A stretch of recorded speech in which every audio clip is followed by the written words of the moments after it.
नमस्कार, मी प्रिया बेंडाळे. माझा जन्म एका सधन शेतकरी कुटुंबात झाला. त्याने शिक्षणाचा पायंडा घरात होताच. अभ्यास मला आवडायचा, पण अभ्यासाव्यतिरिक्त इतर म्हणजे ड्रॉइंग, पेंटिंग, अवांतर वाचन ह्याची मला प्रचंड आवड होती. सो मला नेहमी वाटायचं की हा आर्ट फॉर्म काय असावा, याच्याशी रिलेटेड आपण काहीतरी करायला हवं. नोकरी समाव मला आवडत नव्हती, पण असं किकही मिळत नव्हती किंवा कळतही नव्हतं की बिझनेस करावा तर कशाचा करावा. नमस्ते, मी ॲडव्होकेट नीरा धाडगे. कोणत्याही क्षेत्रात तुमची कामगिरी वाखाणण्यासारखी असेल, इतक्या लोकांशी मी बोलतेय ना, काहीतरी रोज नवीन शिकायला मिळतं. एकमेकांना मदत करण्यासाठी तुम्ही ही कम्युनिटी जॉईन करू शकता, पुणे वुमन्स क्लब. नमस्कार, मी ॲडव्होकेट नीरा धाडगे तुमचं सहर्ष स्वागत करत आहे पॉडकास्ट विथ नीरामध्ये. स्वतःची कला आणि स्वतःला जे आवडतं ते करण्यामध्ये काहीतरी वेगळाच आनंद असतो. आणि जेव्हा एका छोट्याशा गावामधनं पुण्यामध्ये येऊन तुम्ही तुमचा स्वतःचा बिझनेस सुरू करता आणि तो पुढे इतक्या मोठ्या लेवलवर घेऊन जाता, जिथे मराठी सेलिब्रिटीज सुद्धा तुमच्या प्रोडक्टचं कौतुक करतात, अशा प्रिया बेंडाळे मॅम आज आपल्या बरोबर आहेत.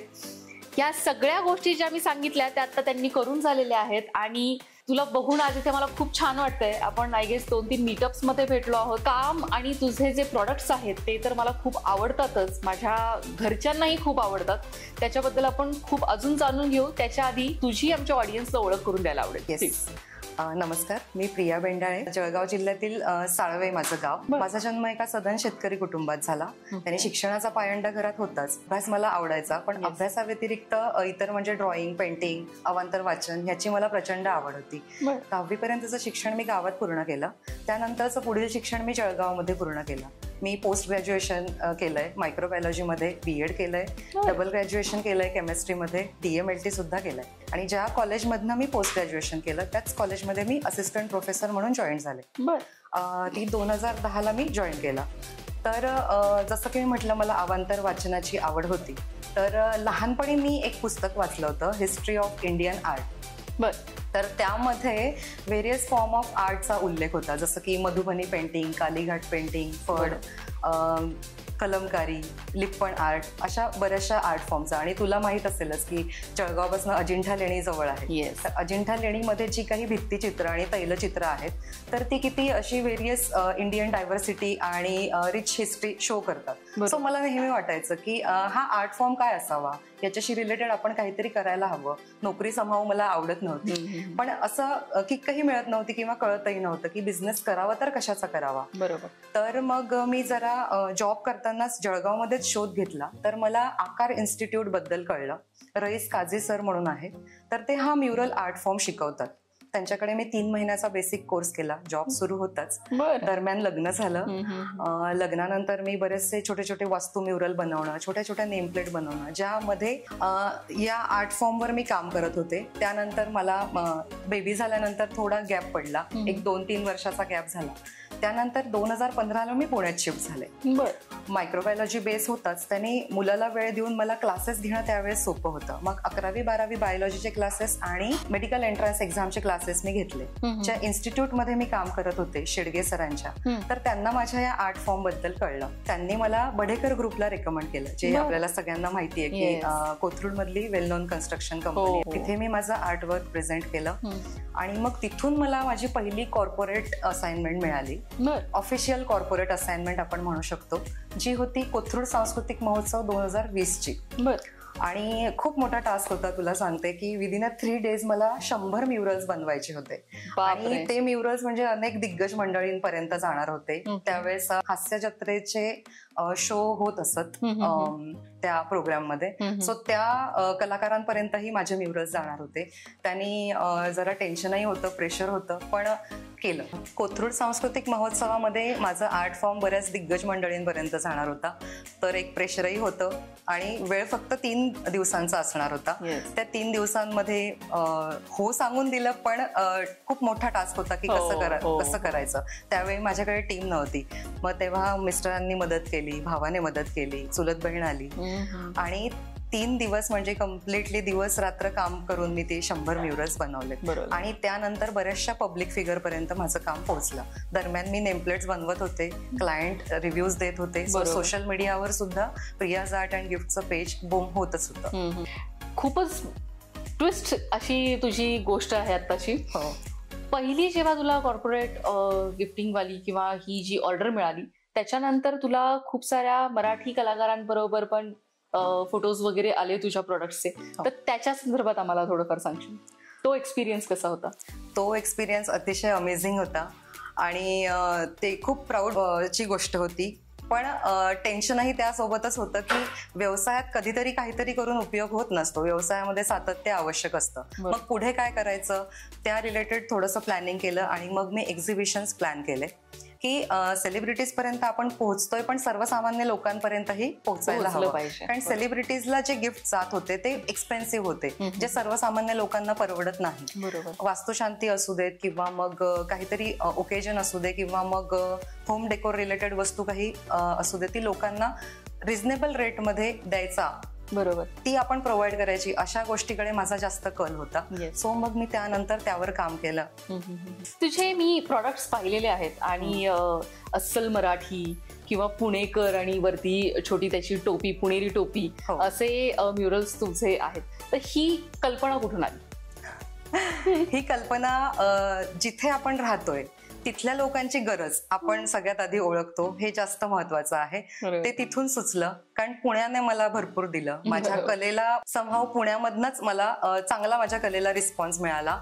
लोक अप्रिशिएट करायला लागले. एक्झिबिशनमध्ये जेव्हा 1-to-1 कम्युनिकेशन होत होतं लोकांशी त्यावेळेस खूप अप्रिशिएशन मिळायला लागलं. सो तिथून काही कल्पना सुचत गेल्या. मग त्यानंतर मी जरा कॉर्पोरेट गिफ्टवर विचार केला की कॉर्पोरेट लेवलला काही क्लायंट हे फॉरेनवरून येतात. मग त्यांना जेव्हा ते पुण्यात येतात तेव्हा त्यांना पुण्याशी रिलेटेड काही जर ह्यांना द्यावंसं वाटलं तर पुणे थीम रिलेटेड मग आम्ही अगदी छोट्या रेंजचे फ्रीज मॅग्नेट ते पुणेरी थीमचे बनवले. काही म्युरल्स बनवले जे 13x13, 15x15 या साईजचे होते. त्यामध्ये पुण्याची थीम कम्प्लिटली रिप्रेझेंट होत होती. सिंहगड, शिवाजी महाराज. वा. सो असे आमचे म्युरल आहेत. नाही, खूपच वेगळी कल्पना आहे. म्हणजे मी बाकीच्या बिझनेसेस मध्ये पाहते ना तर रेग्युलर प्रॉडक्ट्स असतात आणि सेम कॉपी होत जातात, पण तुझे प्रॉडक्ट्स पण छान आहेत. आणि जसं मीटअप मध्ये तू सगळ्यांना दिलं तेव्हा ते सगळेजण खुश पण झाले होते. सगळ्यांचे जे त्याचे फीडबॅक होते ते पण खूप छान होते.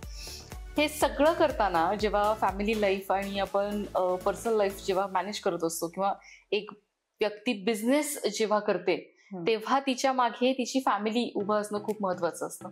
आणि ह्या सगळं करताना सुद्धा खूप वरती खाली गोष्टी होतात. तर तुला असा काही किस्सा आठवतोय का जिथे खूप काहीतरी गडबड झाली आणि तिथून तुम्ही ती गोष्ट पूर्ण केली? असं काही नाहीये. तू म्हणतेस तेही बरोबर आहे, पण फॅमिली लाईफ आणि वर्क लाईफ बॅलन्स करताना आपलीच माणसं, आपलीच लोक वेळोवेळी हिंमत देत असतात. ऑब्व्हियसली फॅमिलीचा सपोर्ट महत्वाचा आहेच. गडबड अशी ॲज सच झाली नाहीये, टचवूड अजूनही. पण 2022ला एक असा पॅच आला की सतत काम करण्यामुळे खूप त्या कामाच्या ह्याच्यामध्ये स्वतःला वाहून घेतल्यामुळे मला एक मायनर व्हर्टिगो त्यावेळेस स्टार्ट झालेला. त्यावेळेस मी हादरले होते की नाही, आपण बिझनेसमध्ये उतरलोय, हा बिझनेस स्वतःचा आहे. मुळात बिझनेस स्वतःचा ही भावनाच खूप बळ देते. तर त्यावेळेस मला जरा टेन्शन आलेलं, पण नाही, त्यातनं मी स्वतःला सावरलं आणि व्हर्टिगोवर मात केली आणि पुन्हा मी माझ्या कामाला सुरुवात केली. मस्त.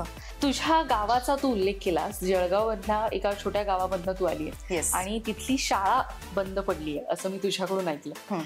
तर त्याच्या संदर्भात तुझ्या ज्या आत्ताच्या भावना आहेत आणि त्याच्यासाठी काय पावलं घ्यायला हवी त्याबद्दल तू आम्हाला सांगशील? त्याबद्दल मी असं सांगेल की त्या शाळेनेच मला खूप घडवलंय. जे काही टॉकेटिव्ह स्किल आहेत किंवा इतर ज्या गोष्टी आहेत, अवांतर वाचन म्हणा, ते मला तिथून, कारण त्यावेळी शिक्षक आमचे खूप चांगले होते. तर आता समहाऊ गावामध्ये किंवा त्या गावाशी रिलेटेड इतर बिझनेस करायला काही नाहीये. त्यांनी बरीचशी लोक त्या गावात थांबतच नाही. तर ते ऐकून जरा वाईट वाटतं. त्यांनी म्हणून मी स्पेशली तुला गावाचा उल्लेख करायला सांगितला. आजच्या पॉडकास्ट थ्रू हा संदेश आपण खूप लोकांपर्यंत नक्कीच पोहोचवूयात की छोटं जरी असू दे गाव, मोठं असू दे, पण शिक्षण सगळीकडे पोहोचलं पाहिजे. हो. तुला वाचन करायला खूप आवडतं आणि हा माझा आवडीचा विषय आहे, म्हणून मी तुला तो राखून प्रश्न विचारेल की तुझ्या आवडीचा लेखक कोणता? माझ्या आवडीचे लेखक पु ल, वि स खांडेकर, सुधा मूर्ती. बरं. सुधा मूर्तींचं पुस्तकं तर खूपच आवडतात मला. हो. त्याच्यातलं तुला एखादा दुसरा कोट आठवतोय का ज्याच्यातनं तू काहीतरी शिकलीयस असं? 3000 स्टिचेस त्यांचं एक पुस्तक आहे. प्रॉडक्टचा बिझनेस करताना नेहमी आपण विचार करतो की लोक आपल्यापर्यंत कशी येणार किंवा माझा प्रॉडक्ट मार्केटमध्ये कसा जाणार. तर एक सक्सेसफुल बिझनेस रन करण्यासाठी ग्राहक असणं खूप महत्वाचं असतं. तर ते कसे आणायचे असं तुला वाटतं? यावर मी एक मूवी मधला डायलॉग नमूद करेल. रॉकेट सिंग मूवीतला जो डायलॉग होता तो मनात खूप घर करून गेला होता की बिझनेस का मतलब लोग होते हैं. जेव्हा ग्राहक तुमच्यापर्यंत येतो तेव्हा अर्धी लढाई तुम्ही तिथेच जिंकलेली असते. पुढची लढाई ही तुमच्या प्रॉडक्ट आणि सर्व्हिसवर ठरत असते. तेही त्या प्रॉडक्टचा किंवा त्या सर्व्हिसचा त्या ग्राहकावर परिणाम कसा होतोय त्यावरती ठरत असते. आणि एखाद्या बिझनेसला तुम्ही कसं रिप्रेझेंट करताय, सोशल मीडियाला डेली अपडेट गेले पाहिजे किंवा तुम्ही रील्स बनवताय त्यावर तुम्ही किती ट्रेंडिंग सॉन्ग लावताय, ह्याच्यापेक्षाही मी म्हणेन तुम्ही प्रॉडक्टची क्वालिटी कशी देताय, तुम्ही क्वालिटी प्रॉडक्ट कसं देताय त्यावरूनच ब्रँड बनत असतात. आणि जेव्हा छंद व्यवसाय बनतो तेव्हा प्रियाज आर्ट सारखे बिझनेस लोकांपर्यंत पोहोचतात.